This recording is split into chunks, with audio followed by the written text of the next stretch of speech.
Alors pourquoi l'homme n'arrive pas à garder de constance dans sa vie? Pourquoi il n'est pas épanoui au moment présent? Il a besoin de changement perpétuel. Question vitale. Parce qu'effectivement, sans constance, sans régularité, on peut arriver à rien.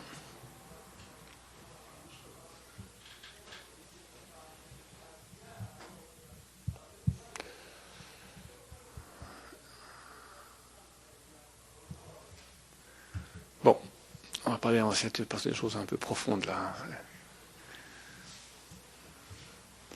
Il y a une donnée. Quand une donnée, comme ça c'était donné, que le Baruch Hu, il a créé le monde comme ça. Pourquoi il a créé comme ça? On peut en parler aussi un peu.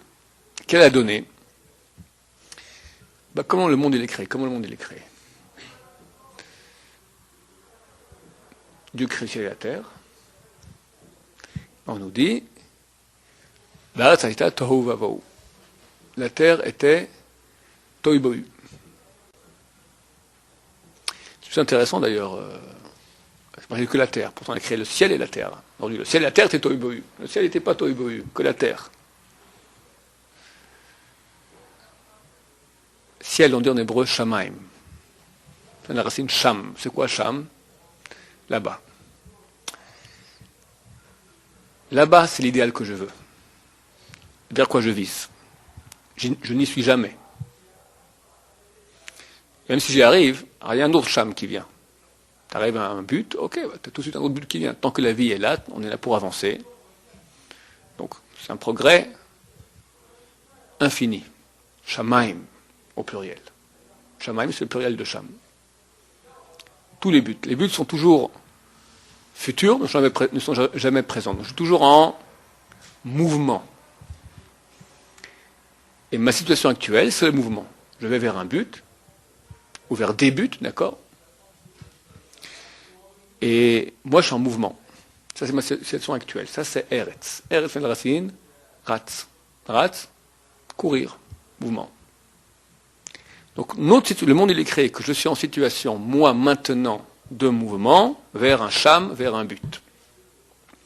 Et quand j'y accède, il y aura toujours un autre but, shamaim. Même une fois qu'on meurt, c'est marqué, tzadikim, les tzadikim n'ont pas de repos, ni dans ce monde, ni dans le monde à venir. Alors les gens ils croient qu'on rame dans ce monde, après on rame aussi là-bas. Non. Il n'y a pas de repos, c'était toujours en progression. La différence entre ce monde-là et le monde à venir, c'est ici on doit ramer, et là-bas on est porté. C'est comme dans l'espace. Ici, il faut un moteur, il faut sans cesse donner de l'énergie, mais un satellite, tu l'envoies tac, et là il tourne de façon infinie. Avec la force cinétique de début, il n'y a pas de frottement, donc il avance sans cesse. Alors là, là-bas, ce que tu as fait dans ce monde-là, ça te projette vers une progression infinie de shamaim, de but, tu vas de sommet en sommet en sommet, tu montes vers l'infini. Ça fait très peur quand on pense infini de connaissance de Dieu, parce que Dieu il est infini.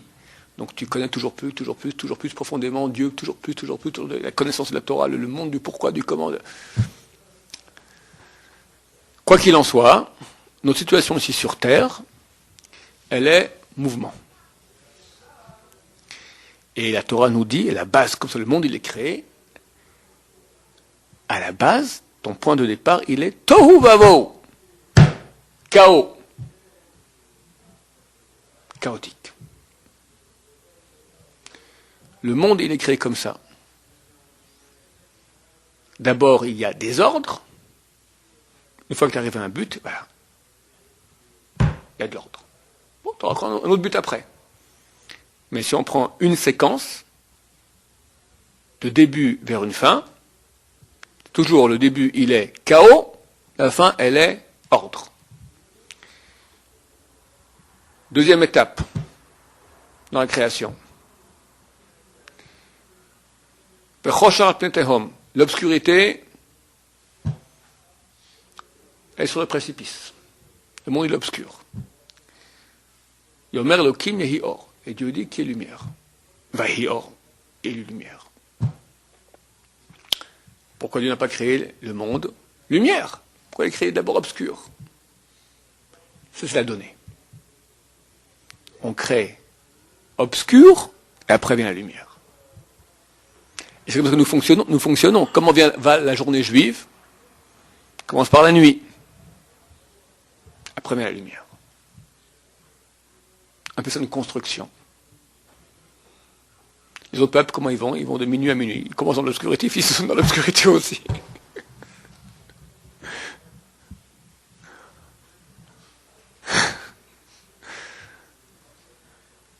Donc, on commence obscur, on finit bien, Bézat Hachem. La graine, elle pourrit, tu la plantes, elle pourrit, et de là sort l'œuvre.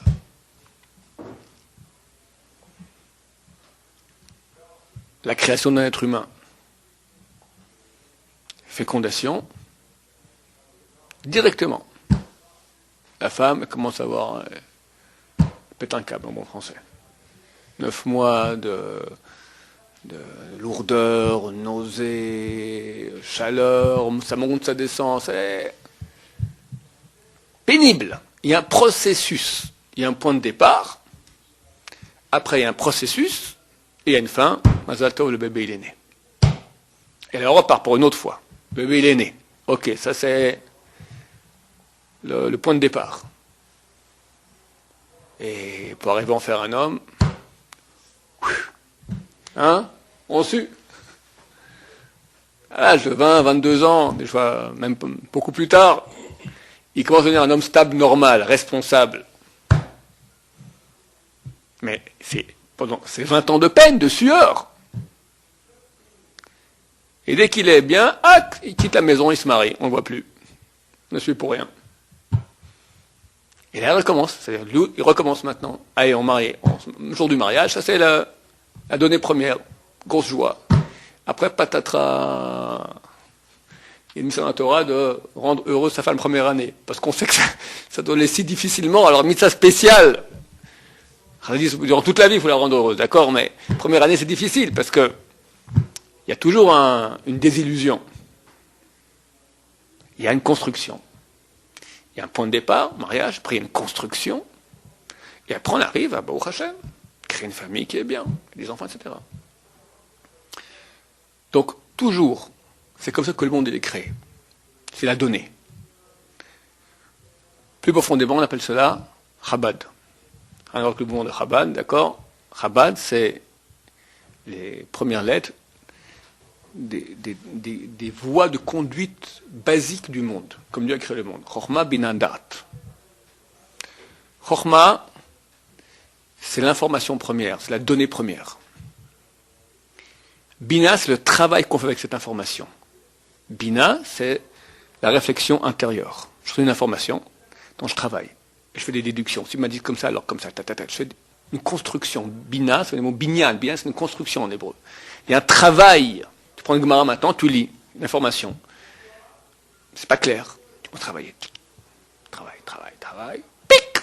T'arrives date. Date, t'as compris. C'est le savoir. Ça, c'est le but. Le monde fonctionne d'après cette trame. Tout fonctionne comme ça. Pourquoi Dieu a créé comme ça? Parce qu'il voulait. Et il y a quand même, on va dire, un sens. Dieu veut simplement nous donner, comme j'ai très souvent expliqué ici, le plus grand kiff possible, c'est-à-dire lui-même. Accéder à lui. Mais il ne veut pas que nous le donner, comment on appelle ça, gratuitement. Gratuitement, ce n'est pas à moi. Il veut que ce soit mon acquisition. Pas seulement que je le mérite. Le mérite, c'est pas besoin de me donner. Qui me donne-moi sans mériter. Ça ne me dérange pas qu'on me donne gratuitement. Mais ce n'est pas à moi. Si c'est moi, c'est ma construction. Si moi-même j'accède au niveau de construction, c'est moi.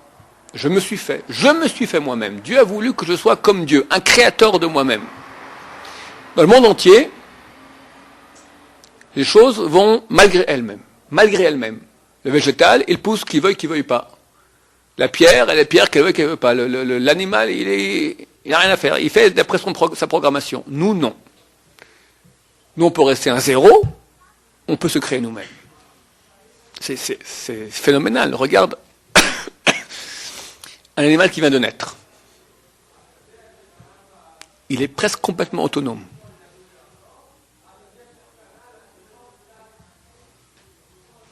Prends un bébé qui vient de naître, au moins des mois pour qu'il puisse commencer à... D'abord, des semaines pour qu'ils reconnaissent quelqu'un, des mois pour qu'ils puissent commencer à attraper un objet, des mois supplémentaires qu'ils expliquent comment ça marchait, des années pour qu'ils se mettent à parler. Là, ils commencent à être autonome à l'âge de 2-3 ans, 3 ans on va dire, ça, Gilchinour primaire, âge d'éducation primaire, 3 ans. Mais avant tu le lâches, il n'y a aucun animal aussi vulnérable, incapable que l'être humain qui vient de naître. Parce que tous les animaux, ils sont ce qu'ils sont. Il n'y a pas cette tension entre tu nais un zéro et tu vas te construire à devenir un ange. Nous, oui. Donc on est des zéros. On est N-A-I-T, à l'état de naissance, un zéro. On va se construire physiquement, après se construire spirituellement. Là, on parle de l'être humain en général, mais est-ce que c'est tous les êtres humains qui ont ce potentiel de se construire de cette façon? Tous les êtres humains doivent se construire. Chacun, il a un point de départ qui est plus ou moins zéro. Il doit arriver à un certain point, d'après son potentiel. Un, ça va être 10, l'autre 100, l'autre 1000. Mais il n'y a personne qui est là pour rien. Chaque être humain, il est né pour devenir. On est tous en devenir. Il y a une donnée première, t'es né. Après, il y a un travail, ça c'est Bina, et date. Date, c'est le produit fini. Vu. Ah, pourquoi cela? Pour qu'on fasse par nous-mêmes. Il y a une construction. Une construction signifie qu'il y a un effort. Niveau physique. Tu veux construire une maison. Il faut prendre une brique, mettre une autre brique sur l'autre. Tu veux comprendre un texte de Gemara. Il faut une construction au niveau cérébral.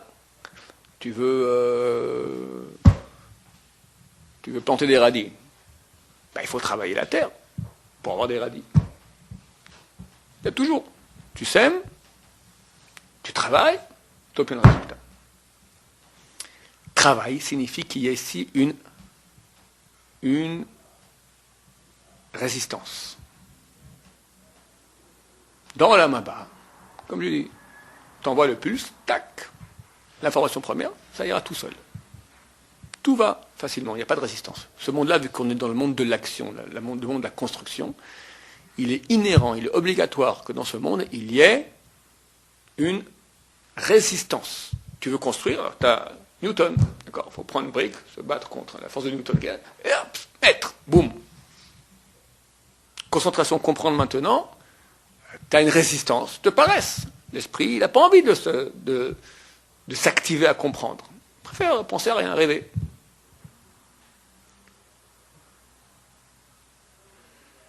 Alors quelqu'un maintenant, il est au point, on va dire 0, on va l'appeler comme ça, ou X. Point de départ. Il va arriver au but. Il s'est fait il y a une projection. Cave en hébreu, projection. Cave, c'est un trait. D'où le mot cavé. Cavé, espère. Tikva, la tikva, l'espérance. C'est quoi une espérance? Je projette dans l'avenir une ligne. J'ai un but. Ça, c'est le point premier. Tu es en bas, et tac, tu as une information, je veux arriver là-bas. Le devenir. Bina. Tu vas travailler. Parce qu'il faut, tu es parti d'un niveau qui est bas, donc il faut changer, il y a un effort à faire. Et pour arriver au résultat. Maintenant, vu qu'il y a un effort à faire, donc il y a une résistance, il est très dur pour nous de garder notre ligne de façon droite. Si on était hors de l'atmosphère, comme dans Olam Haba, ou l'endroit où il n'y a pas de frottement de l'air, il n'y a pas de résistance de l'air, tu veux une ligne, tac, tu avances. Tu déplaces la vitesse de la pensée, tu fais ce que tu veux. Parce que nous sommes dans le monde de la construction. Donc il y a une résistance. Donc il y a un travail, ça bina. Il ne peut pas y avoir ici la notion de construction, elle inclut de façon inhérente en elle-même la notion de résistance. Si on n'a pas de construction, Construction, c'est-à-dire j'ai une résistance, j'ai un truc qui est désordonné, je fais un effort pour le rendre ordonné. J'ai des briques éparpillées, je les mets l'une sur l'autre. J'ai un désordre dans ma tête quand je lis un passage de Gemara, je dois mettre de l'ordre. La construction signifie qu'il y a ici une résistance d'une non-construction. Vu qu'il y a une résistance, et vu que on veut que par toi-même tu fasses, ça veut dire que tu as un libre arbitre, donc tu veux, mais vu que tu n'es pas un super sadique, et personne n'est super sadique, personne.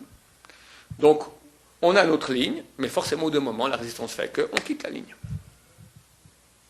J'aimerais bien être l'Arba Yosef ou le Stipler ou le Chavetz Chaim. Étudier 20 heures par jour, non-stop. Je veux. Tout le monde veut. Être un grand sadique, pourquoi pas. Alors je commence. Il y a le mouvement de balancement, d'accord, voilà. Et tout à coup, la pensée qui s'égare. Pour faire une prière maintenant de A à Z, tu commences, Baruch Ata Hashem, commence, Honolulu, les affaires, les impôts.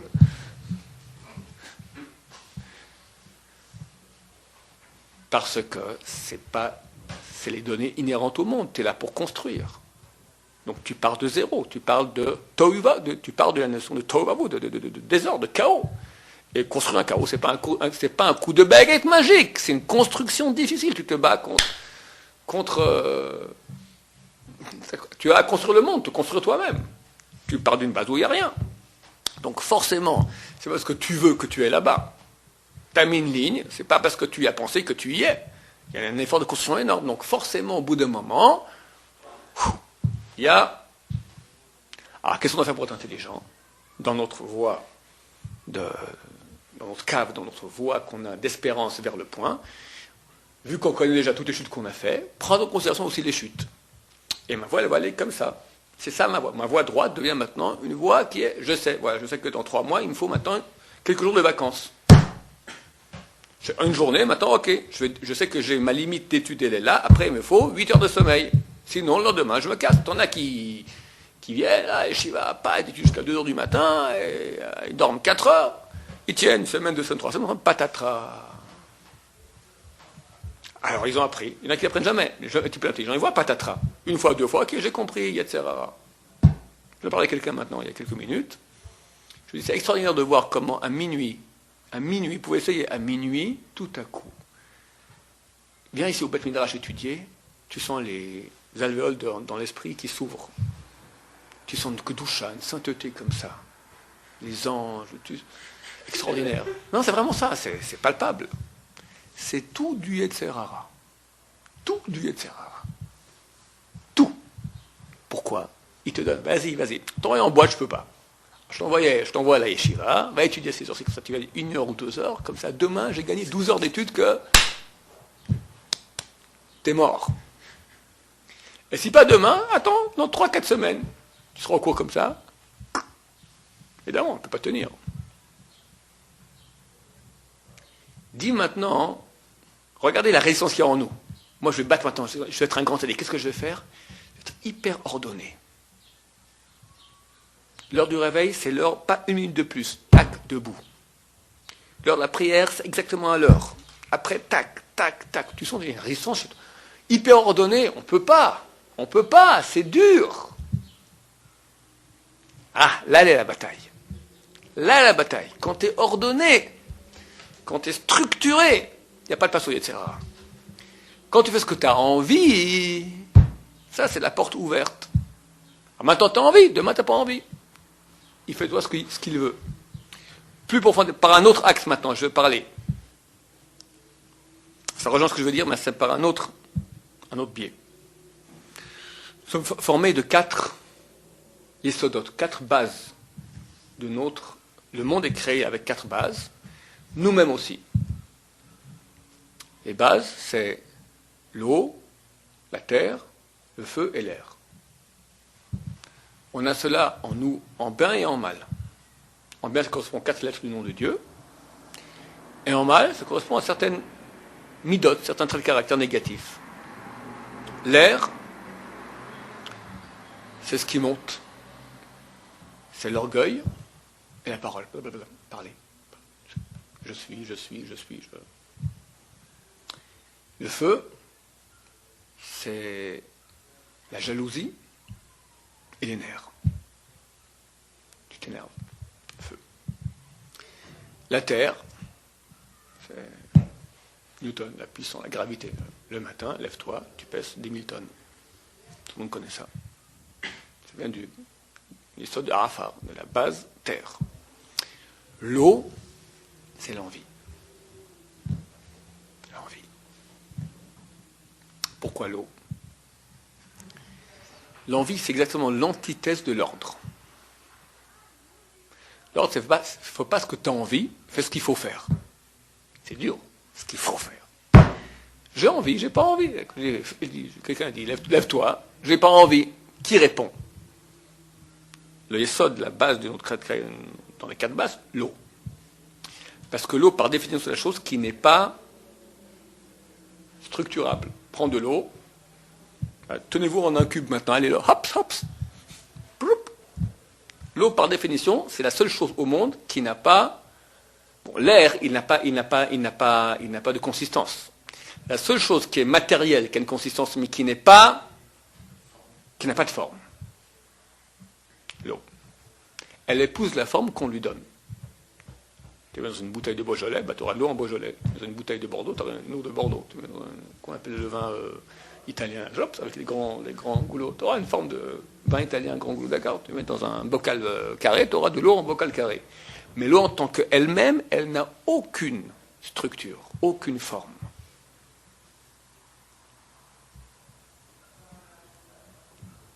Et l'eau, elle cherche toujours à aller vers le bas. Elle nous attire vers le chomer, vers la matière. L'envie.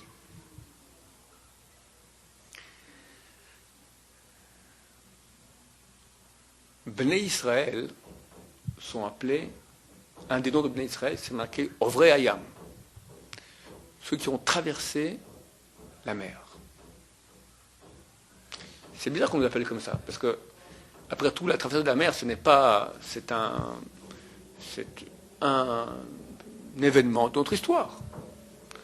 On peut nous appeler aussi les mangeurs de manne. On peut aussi manger la manne, on peut manger les buveurs d'eau du rocher. On peut aussi nous appeler comme ça. Abraham à Ivry. Abraham à Ivry, celui qui est l'autre côté. Et ses enfants sont ceux qui sont de l'autre côté. Ovrei Hayam, ils ont passé de l'autre côté de l'eau. Pourquoi c'est un nom? Comme si c'est une partie de notre essence. L'Égypte, ils ont coulé dans l'eau. C'est qui l'Égypte? L'Égypte, elle appelait à l'époque Ervat Haaretz. Littéralement, le sexe de l'univers. Ça veut dire l'endroit de l'envie au niveau du paroxysme du monde. L'endroit le plus puant du monde. Là-bas, a été Bnei Israël pendant 400 ans. Dans l'endroit le plus puant du monde au niveau de la perversité, de la débauche. L'Égypte, elle vit dans l'eau. Ça veut dire, elle est de l'eau. Elle est tout ce que j'ai envie comme l'eau. L'eau, elle n'a pas de forme. Ce qu'elle a envie, elle fait. Elle va toujours vers le bas. Quelqu'un qui a des problèmes d'humidité dans sa maison, c'est ce que c'est. Tu as un voisin et un tuyau qui a cassé, c'est terrible. L'eau part par-ci, par-là, elle rentre partout. Elle va. Tac, tac, tac, tac, tac. On ne peut pas la tenir. La partie qui est en nous, en eau, c'est la partie qu'on ne peut pas tenir. C'est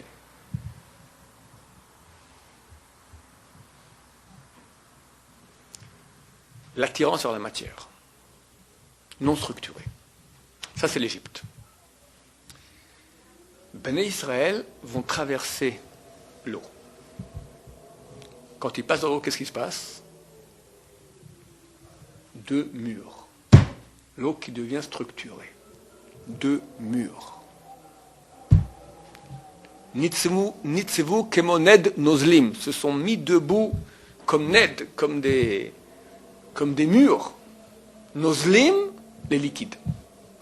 Liquide devient solide. Sur le verset, Targum Yonatan, la traduction de la Torah en araméen, comment elle traduit Nitzmu kemoned nozlim, sont devenus solides les eaux.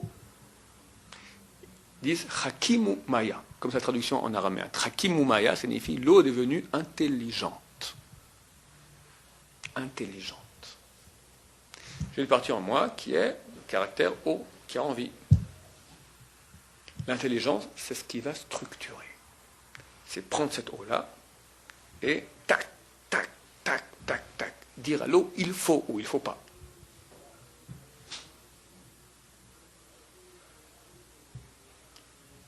Ça, c'est Am Israël, qui traverse l'eau, et arrive de l'autre côté.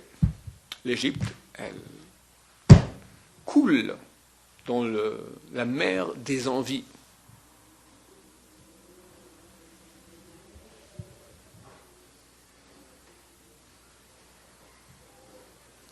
Alors nous, qui avons cette partie en nous, d'eau, qui ne veut pas être structurée, alors ta tête dit maintenant, moi je veux là.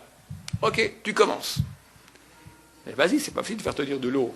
C'est pas facile d'être Bnei Israël qui traverse l'eau et qui rend la partie d'eau en nous structurée, des murs.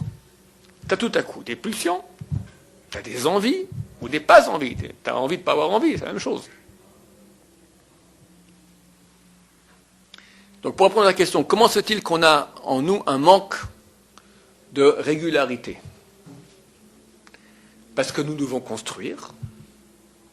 C'est comme ça qu'est le monde, par nous-mêmes. Donc, construction, ça veut dire qu'il y a une résistance.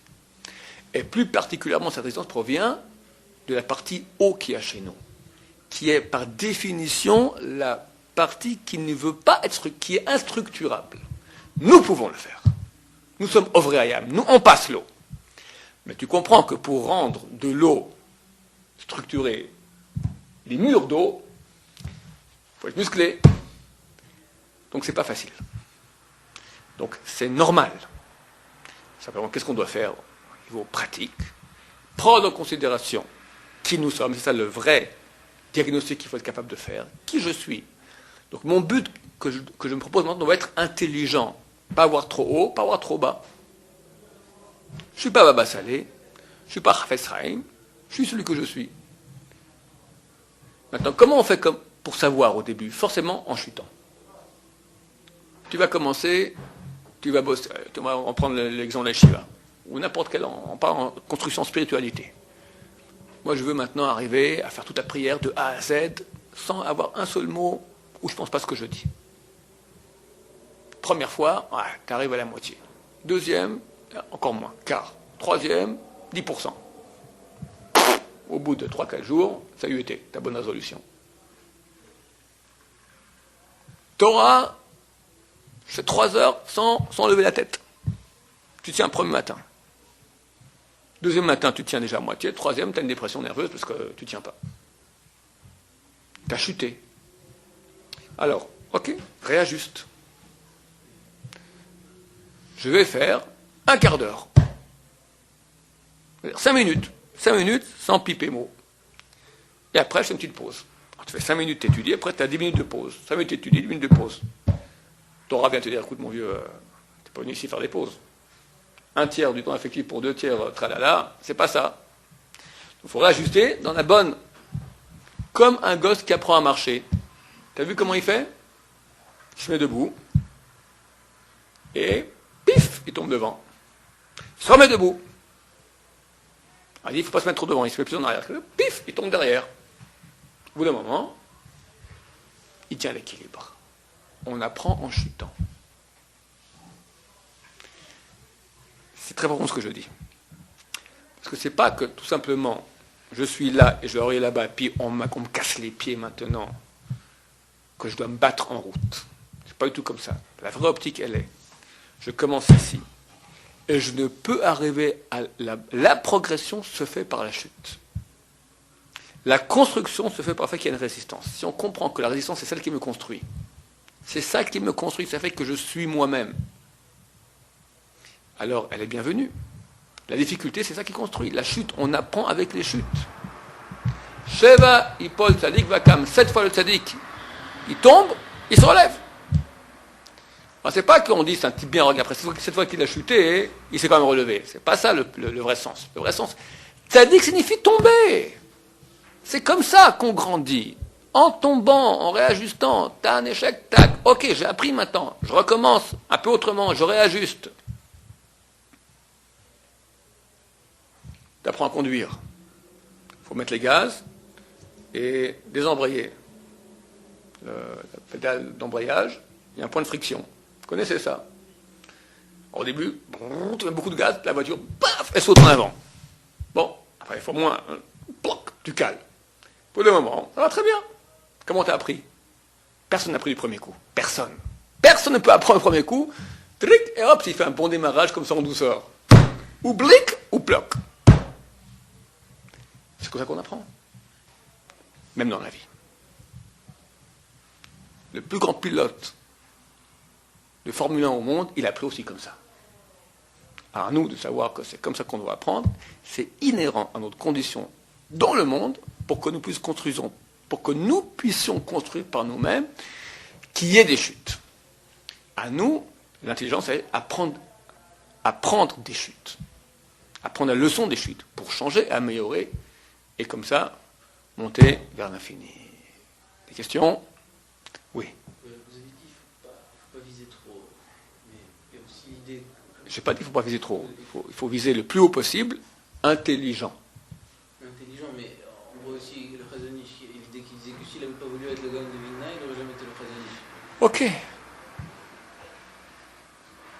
Mais intelligent. C'est-à-dire, comme Shamaim, il y a un but ultime. Il faut des buts intermédiaires. C'est pas dit demain je suis Gaon de Vilna. Moi je veux viser pour ce but-là, mais entre ce but-là voilà. et moi, il faut que... Voilà. Je veux être le pilote de Formule 1 du monde. Très bien. Je ne sais pas conduire. Si je dis demain je suis... Non, on commence lentement. J'apprends d'abord à lentement embrayer, débrayer. Premier but. T'as acquis, deuxième, etc. Baruch Adonai, le Amen.